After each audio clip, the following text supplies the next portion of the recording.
नमस्कार दोस्तों, आप सभी का स्वागत है आपका अपना यूट्यूब चैनल जीके संसार पे। आज हम सब पिछले 20 वर्षों से विभिन्न परीक्षाओं में पूछे गए समान विज्ञान के महत्वपूर्ण प्रश्नों को देखेंगे। और ये जो प्रश्न होंगे यहाँ पे हम तकरीबन 120 प्रश्नों को देखने वाले हैं। और ये सभी प्रश्न बुलेट से भी तेज होंगे, क्योंकि यहाँ पे हम बहुत तेजी से क्वेश्चंस को करने वाले हैं। तो अगर आप हमारे चैनल में पहली बार विजिट कर रहे हैं तो चैनल को सब्सक्राइब करने के साथ साथ बेल आइकन को जरूर प्रेस कर लीजिएगा, जिससे कि सभी लेटेस्ट वीडियो की नोटिफिकेशन आप तक पहुंच सकेगी। और पीडीएफ के लिए टेलीग्राम चैनल को ज्वाइन कीजिएगा, जिसका लिंक आपको नीचे डिस्क्रिप्शन बॉक्स में दिया गया है। तो चलिए सेशन को स्टार्ट करते हैं और वन बाय वन सभी क्वेश्चंस को डिस्कस करते हैं। तो सबसे पहला क्वेश्चन आता है कि ऑडोमीटर है। ऑडोमीटर जो है वो चक्रमापी यंत्र है और इसके अंतर्गत किसी गाड़ी द्वारा तय की गई दूरी को अभिलेखित किया जाता है। जलयानों में सही समय का पता लगाया जाता है तो ये क्रोनोमीटर की सहायता से लगाया जाता है। याद रखिएगा, जलयान में सही समय का जो पता लगाया जाता है वो क्रोनोमीटर की सहायता से लगाया जाता है। भारहीनता होती है, तो भारहीनता जो होती है वो गुरुत्वाकर्षण की शून्य स्थिति होती है। ठीक है, गुरुत्वाकर्षण की शून्य स्थिति जो कहलाती है वो भारहीनता कहलाती है। अगला प्रश्न कहता है कि जब कोई वस्तु ऊपर से गिराई जाती है तो उसका भार क्या होता है। जब किसी वस्तु को हम ऊपर से गिराते हैं तो उसका भार जो होता है वह अपरिवर्तित रहता है, उसमें कोई चेंजेज नहीं होता है। हेलियोसेंट्रिक थ्योरी का प्रतिपादन किसने किया था? तो ये कॉपरनिकस ने किया था। ठीक है, हेलियोसेंट्रिक थ्योरी का जो प्रतिपादन है वो कॉपरनिकस के द्वारा किया गया था। ऊर्जा संरक्षण का आशय जो है वो है क्या? ऊर्जा का न तो सृजन हो सकता है और न ही विनाश, यानी energy can not be created nor be destroyed. ठीक है, आगे देखते हैं। इकाइयों की समस्त व्यवस्थाओं में किस इकाई की मात्रा समान होती है? तो होता है गुरुत्वाकर्षण के कारण त्वरण की। प्रकाश वर्ष होता है। देखिए, प्रकाश वर्ष आप सबको पता है क्या होता है? दूरी का मात्रक है। लेकिन प्रकाश वर्ष जो होता है वो एक वर्ष में प्रकाश द्वारा तय की जाने वाली दूरी को हम प्रकाश वर्ष कहते हैं। लोलक की कालावधि जो होती है वो किस पर निर्भर करता है? तो लंबाई पर निर्भर करता है। जितनी लोलक की लंबाई होगी उतना कालावधि बढ़ेगा।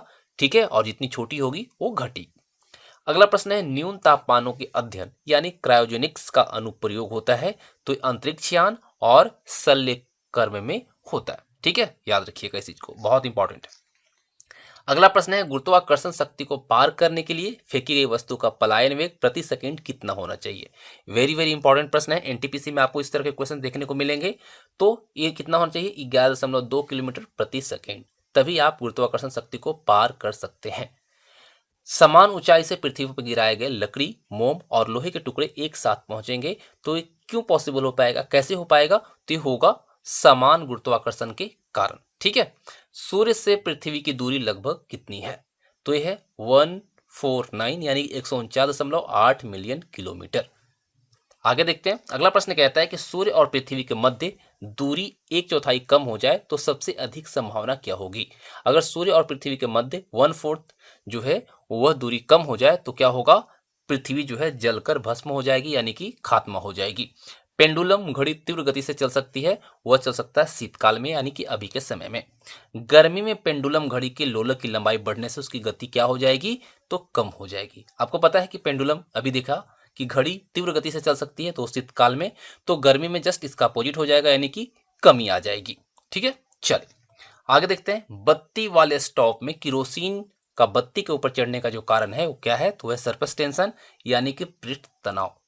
अब देखिए यहाँ पे कह रहा है कि पृष्ठ तनाव के कारण क्या होता है? तो केशिका कर्षण होता है। पृष्ठ तनाव का जो कारण होता है वह केशिका कर्षण होता है। एक प्रकाश वर्ष किसके बराबर होता है? तो 9.46 इंटू 10⁻15 मीटर के बराबर होता है। ठीक है, चलिए दूरी को मापने की सबसे बड़ी इकाई कौन सी है? पारसेक। याद रखिएगा, दूरी को मापने के लिए जो सबसे बड़ी इकाई होती है वो पारसेक होती है। भारहीनता की स्थिति में एक मोमबत्ती की ज्वाला का आकार जो होगा वो कैसा होगा? तो गोलाकार होगा। भारहीनता की स्थिति में पृथ्वी की गुरुत्व शक्ति का मान जो होगा वो कितना होगा? 0 होगा, यानी 0 होगा। दूध से दही का बनना किसका उदाहरण है? भौतिक परिवर्तन का। याद रखिएगा, दूध से दही का बनना जो किसका उदाहरण है? भौतिक परिवर्तन का। 1 किलोवाट घंटा का मान कितना होता है? तो होता है 3.6 इंटू 10⁻6 जूल। ठीक है, बहुत इंपॉर्टेंट है, वेरी वेरी इंपॉर्टेंट है आपके एनटीपीसी के लिए और ग्रुप डी के लिए। वह कण जिसका आविष्कार करने का दावा किया जा रहा है अल्बर्ट आइंस्टीन के सापेक्षता सिद्धांत को गलत साबित करने के जोखिम में डाल सकता है, वह क्या है? Microwave photon. ठीक है, अब देखिए माइक्रोवेव फोटोन का आविष्कार किसने किया? तो अल्फांज अस्टालोफेन और गुंटूर निट्ज के द्वारा इसका आविष्कार किया गया है। एक जेट इंजन अंतरिक्ष में गति हेतु उपयुक्त नहीं है क्योंकि यह ऑक्सीजन की आपूर्ति हेतु अपने आसपास की हवा का प्रयोग करता है। सितारों में अक्षय ऊर्जा के स्रोत का कारण क्या है? तो आपको पता है सितारों में अक्षय ऊर्जा का स्रोत का जो मुख्य कारण है वह हाइड्रोजन का हीलियम में परिवर्तन होना। ठीक है, ये बहुत इंपॉर्टेंट है, वेरी वेरी इंपॉर्टेंट प्रश्न है। ठीक है, पीसा की झुकी हुई मीनार गिर नहीं जाती क्योंकि आपको पता है कि झुकी हुई मीनार कहाँ पे? पीसा में है। और ये क्यों नहीं गिरती? तो ये गुरुत्वाकर्षण केंद्र से जाने वाले ऊर्ध्वाधर रेखा तल के अंदर रहती है और इसी वजह से यह नहीं गिरती है। ठीक है, अगला प्रश्न देखिए, अंतरिक्ष में मोमबत्ती में ज्वाला उत्पन्न नहीं होती क्योंकि अंतरिक्ष में गुरुत्वाकर्षण नहीं होता है। ठीक है, अंतरिक्ष में मोमबत्ती में ज्वाला उत्पन्न नहीं होता, उसका रीजन क्या है? अंतरिक्ष में गुरुत्वाकर्षण नहीं होता है। स्वचालित कलाई घड़ियों में ऊर्जा मिलती है, वह किससे मिलता है? द्रव क्रिस्टल से प्राप्त होता है। पृथ्वी पर से चंद्रमा के पृष्ठ का केवल एक फलक ही दिखाई देता है, ऐसा क्यों होता है? तो ऐसा होता है अपने अक्ष पर चंद्रमा के घूर्णन का काल उसके पृथ्वी के चारों ओर घूमने के काल के बराबर होता है, इसी वजह से ऐसा होता है। अगला प्रश्न देखिए, अगला प्रश्न कहता है कि चंद्रमा का परिक्रमण एवं परिभ्रमण दोनों ही जो अवधि होती है वह कितनी होती है? दोनों की जो अवधि होती है वह 27.32 दिन होता है। चंद्रमा का वह भाग जो पृथ्वी से दिखाई पड़ता है वो मात्र होता है 59%। ठीक है, हम सब 59% ही चंद्रमा का वो भाग पृथ्वी से देख पाते हैं। चंद्रमा का आकार क्या है? 1/4। ठीक है, पृथ्वी का 1/4 आकार है चंद्रमा का। चंद्रमा का चमकीला भाग कौन सा है? तो है पर्वत। अब हम ये भी बात करेंगे कौन सा पर्वत चंद्रमा पे है। तो देखिए, चंद्रमा पर स्थित सर्वोच्च पर्वत जो है उसका नाम क्या है? तो उसका नाम है लिम्निट्ज। क्या नाम है? लिम्निट्ज। और ये जो पर्वत है इसकी ऊंचाई जो है 10,660 मीटर है। कितना है? 10,660 मीटर। अगला प्रश्न देखिए, हेलियोसेंट्रिक थ्योरी के अनुसार ब्रह्मांड का जो केंद्र है वो क्या है? तो ये सूर्य है। ठीक है, और हम लोगों ने देखा हेलियोसेंट्रिक थ्योरी का जो प्रतिपादन है वो कोपरनिकस ने किया। जियोसेंट्रिक थ्योरी का प्रतिपादन किसने किया? टॉलमी ने किया। जियोसेंट्रिक थ्योरी के अनुसार ब्रह्मांड का केंद्र क्या है? पृथ्वी। अब यहाँ पे दो चीजों को आपको ध्यान देना है, बहुत इंपॉर्टेंट है कि हेलियोसेंट्रिक थ्योरी का जो प्रतिपादन है वह कोपरनिकस ने किया और इस थ्योरी के अनुसार ब्रह्मांड का जो केंद्र है वो सूर्य है। और दूसरा, जियोसेंट्रिक थ्योरी का प्रतिपादन टॉलमी ने किया और इस थ्योरी के अनुसार जो ब्रह्मांड का केंद्र है वो पृथ्वी है। ठीक है, दोनों चीजों में आप समझ गए होंगे क्या डिफरेंस है। किस वैज्ञानिक ने पहली बार कहा था कि पृथ्वी सूर्य के चारों ओर चक्कर लगाती है और पृथ्वी ब्रह्मांड का केंद्र नहीं है? तो ये कोपरनिकस ने कहा था। ठीक है, अभी हम लोगों ने देखा। अब देखिए, किसी वस्तु के परिवर्तन की दर को क्या कहते हैं? तो ये कहलाता है त्वरण। ठीक है, किसी वस्तु के परिवर्तन की दर को हम त्वरण कहते हैं और त्वरण जो होता है वेग परिवर्तन बटा समय होता है। आपको याद रखना चाहिए, एकांक समय में तय की गई दूरी या वेग में परिवर्तन त्वरण होता है। ठीक है, चलिए, गतिशील वस्तु के विस्थापन की दर को हम क्या कहते हैं? तो गतिशील वस्तु के विस्थापन की जो दर होती है उसको हम वेग कहते हैं। किसी वस्तु के संवेग में परिवर्तन की दर को क्या कहा जाता है? आवेग। ठीक है, याद रखिएगा, गतिशील वस्तु के विस्थापन यानी डिस्प्लेसमेंट की दर को हम वेग कहते हैं और किसी वस्तु के संवेग में परिवर्तन की दर को हम आवेग कहते हैं। और किसी वस्तु पर लगाया जाने वाला बल तथा बल की दिशा में वस्तु के विस्थापन के गुणनफल को जो कहा जाता है वो कहा जाता है कार्य। ठीक है, बहुत इंपॉर्टेंट है सभी प्रश्न। अगला प्रश्न देखिए, द्रव का वह गुण जिसके कारण इसका मुक्त पृष्ठ तनित कला के रूप में कार्य करता है वह क्या कहते हैं उसे? तो वह कहलाता है पृष्ठ तनाव। क्या कहलाता है? Surface tension.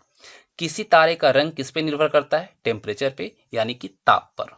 ठीक है, अब देखिए बहुत इंपॉर्टेंट है, तारे में पाया जाता है, तारे में क्या पाया जाता है? हाइड्रोजन, हीलियम और कार्बन, इसके साथ साथ नाइट्रोजन भी पाया जाता है, ऑक्सीजन भी पाया जाता है, लौह और अन्य भारी तत्व भी पाए जाते हैं। अगर इसकी परसेंटेज की बात करें तो सबसे ज़्यादा हाइड्रोजन होता है 70% यानी 70%, और उसके बाद हीलियम होता है 28, कार्बन होता है 1.5, नाइट्रोजन और ऑक्सीजन के साथ साथ अन्य भारी तत्व जो होता है वो 5% होता है। ठीक है, याद रखिएगा इस चीज को।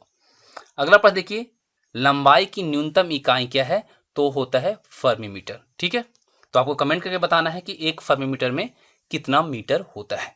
ठीक है, एक मीटर में कितना फर्मीमीटर होता है आपको बताना है। अब देखिए अगला प्रश्न है, व्हाइट ड्वार्फ यानी श्वेत बौने नाम के नक्षत्रों के संबंध में सिद्धांत जो प्रतिपादित किया गया था वह किसके द्वारा किया गया था?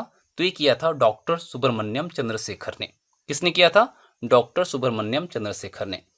कार्य का मात्रक क्या है भाई? तो है जूल। ठीक है, बहुत इंपॉर्टेंट है। चलिए आगे देखिए, पृथ्वी के परितः घूमने वाले कृत्रिम उपग्रह से बाहर गिराई गई गेंद जो होगी वह क्या होगी? तो पृथ्वी के परितः उपग्रह के समान आवर्त काल के साथ उसी के कक्ष में घूमती रहेगी। ठीक है, अब देखिए, सड़क पर चलने की अपेक्षा बर्फ पर चलना कठिन है। ऐसा क्यों? क्योंकि बर्फ में सड़क की सापेक्ष घर्षण जो होता है वह कम होता है। ठीक है, बर्फ में सड़क की अपेक्षा जो घर्षण बल होता है या घर्षण जो होता है वो कम होता है। इसी वजह से सड़क पर चलने की अपेक्षा बर्फ पर चलना कठिन हो जाता है। दूरदर्शन के संकेत पर या दूरदर्शन के संकेत एक निश्चित दूरी के बाद नहीं मिल सकते हैं। ऐसा क्यों? तो पृथ्वी की जो सतह है वह कैसा है? वृत्ताकार है और इसी वजह से ऐसा हो सकता है। अब देखिए, अगला प्रश्न कहता है लोलक घड़ियां गर्मियों में सुस्त हो जाती हैं। गर्मियों के दिन में लोलक घड़ियां जो होती हैं वह सुस्त हो जाती हैं। तो ऐसा क्यों होता है? तो लोलक की लंबाई बढ़ जाती है जिससे कि इकाई दोलन में लगा हुआ समय बढ़ जाता है और इस वजह से सुस्त हो जाती हैं।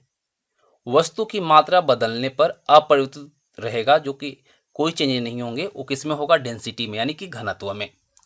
किसी वस्तु की मात्रा बदलने पर अपरिवर्तित यानी नहीं रहता बल्कि परिवर्तित हो जाता है, वह क्या है? द्रव्यमान, आयतन और भार। याद रखिएगा, किसी वस्तु की मात्रा बदलने पर जो परिवर्तित हो जाता है वो है द्रव्यमान, आयतन और भार। अगला प्रश्न कहता है कि निर्वात की अवस्था में लोहे एवं लकड़ी के समान भार होने के बावजूद उन पर कार्य करता है, तो है गुरुत्वीय त्वरण।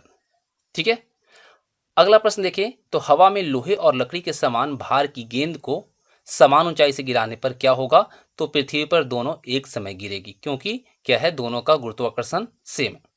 अब देखिए, एक जहाज नदी से समुद्र में प्रवेश करता है तो क्या होगा? वह ऊपर उठेगा। याद रखिएगा, एक जहाज नदी से समुद्र में प्रवेश करता है तो क्या होगा? ऊपर की ओर उठेगा। अब देखिए, अगला प्रश्न कहता है कि नदी की अपेक्षा समुद्र जो जल होता है, समुद्री जल जो होता है उसका घनत्व कैसा होता है? ज्यादा होता है, कम होता है? तो अधिक होता है। ठीक है, विस्मयकारी विद्युतीय एवं चुंबकीय घटनाएं घटित होती रहती है, तो ये आयन मंडल में होता है। क्षोभ मंडल को कहा जाता है, तो इसे परिवर्तन मंडल भी कहा जाता है। याद रखिएगा, परिवर्तन मंडल से अगर आपको क्वेश्चन पूछे तो याद रखिएगा क्षोभ मंडल की बात की जा रही है।